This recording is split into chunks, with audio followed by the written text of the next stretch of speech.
എണീറ്റ് വരുമ്പോൾ തന്നെ ഞാൻ കിച്ചൻ്റെ വിൻഡോ ഒക്കെ ഒന്ന് ഓപ്പൺ ആക്കി നോക്കിട്ടോ. അപ്പോൾ ആ ലൈറ്റും ആ കൂളിങ്ങൊക്കെ ഉള്ളിലേക്ക് വന്നിട്ടുണ്ട്. ഇതാണ് നമ്മുടെ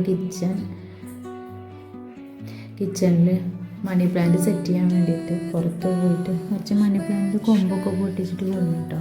എന്നിട്ട് അതിൻ്റെ ഉള്ളിൽ വെച്ച് സെറ്റ് ചെയ്യണം കേട്ടോ. ഒരു ഫ്രഷ്നെസ് ഫീൽ ചെയ്യാനൊക്കെ, ഒരു ഫ്രഷ്നെസ് അറ്റ്മോസ്ഫിയറിനൊക്കെ നല്ലതാണല്ലോ പ്ലാന്റ് ഇങ്ങനെ വെക്കുന്നതൊക്കെ. അപ്പോൾ ഇങ്ങനെ സെറ്റാക്കി വെച്ച്, പിന്നെ പുറത്ത് നല്ല മഴയാണ് കേട്ടോ ഗൈസ്, നല്ല മഴ ഉണ്ട് ഇന്ന് രാവിലെ. അപ്പോൾ ഇന്ന് രാവിലത്തെ ബ്രേക്ക്ഫാസ്റ്റ് നമ്മൾ പൂരിയും ബാജിയും ഉണ്ടാക്കാമെന്നാണ് വിചാരിച്ചിരിക്കുന്നത്. അപ്പോൾ അതിന് വേണ്ടി ഉരുളങ്ങേൻ്റെ തൊലിയൊക്കെ ചെത്തുകയാണ്. ഇനി അത് ചെത്തിയതിന് ശേഷം കുഞ്ഞു കഷ്ണങ്ങളാക്കി കുക്കറിലിട്ട് അത് വേവിക്കാൻ വെക്കണം, ലേശം ഉപ്പ് ഇട്ടിട്ട്.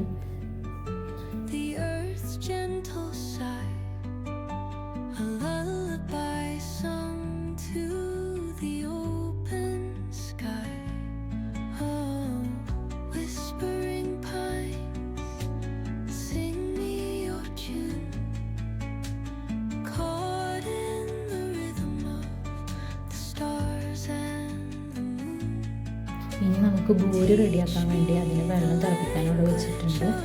പിന്നെ 4 കയ്യിൽ മാവാണ് ഞാൻ എടുത്തിട്ടുള്ളത്. അപ്പോൾ മാവ് ബൂരി ഉണ്ടാക്കാൻ വേണ്ടിയിട്ട് ഒരു പാകത്തിന് ഉപ്പ് ചേർക്കുക. പിന്നെ വെള്ളം തിളച്ചതിന് ശേഷം വെള്ളം അതിലേക്ക് ഒഴിച്ചിട്ട് നന്നായി ചേർത്ത് മിക്സ് ചെയ്തിട്ട് കുഴച്ചെടുക്കാം കേട്ടോ.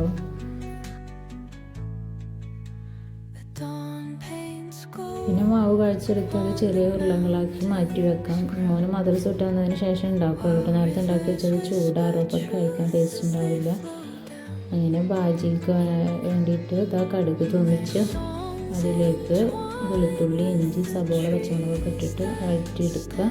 നേരിയൊരു ബ്രൗൺ നിറാകുമ്പോൾ നമ്മുടെ ഉരുളൻകിഴങ്ങ് വേവിച്ച് വെച്ചിട്ട് എടുത്തിട്ട് ഇതിലേക്ക് ഒഴിക്കുക. ഇത് നന്നായി മിക്സ് ചെയ്തിട്ട് എടുക്കാം.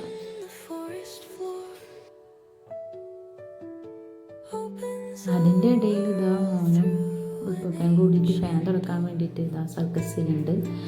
പിന്നെ മോൻ മദ്രസ കഴിഞ്ഞ് വന്നപ്പോൾ ഞങ്ങൾ പൂരിയൊക്കെ പൊരിച്ചു സെറ്റാക്കി എടുത്തു കഴിക്കാൻ വേണ്ടിയിട്ട്.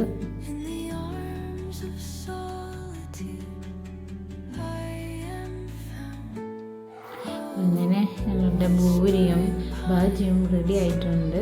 അടിപൊളി ചൂടൻ കട്ടൻ ചായയും കൂട്ടി അടിക്കാൻ അടിപൊളിയാണ്. Bye bye.